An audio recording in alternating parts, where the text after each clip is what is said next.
অনেক দিন ধরে আসলে অপেক্ষা করে আজকে চান্স পেয়ে গেলাম দিদি নাম্বার ওয়ানে। আমার কালকে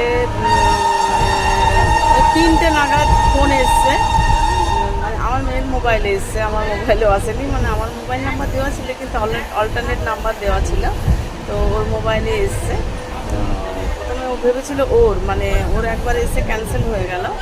তো প্রথমে ভেবেছিল ওর, তারপর আমার নাম ধরে যখন বললো তখন ভেবেছি কোনো গন্ডগোল হয়ে গেল, মানে আগেবারে ক্যান্সেল হয়ে গেল অথচ ওর নাম্বারে ফোন এলো।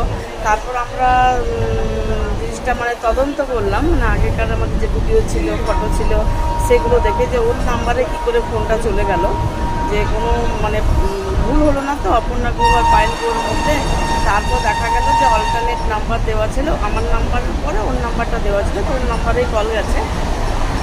মানে কালকে দুপুর 3টের সময় জাস্ট আমার কালকে দেরিও হয়েছে খাবার খেতে, তো অর্ধেকটা খাবার খেয়েছি। আর আমার মেয়ে ফোন করছে, মা তোমাকে ডাকা হয়েছে।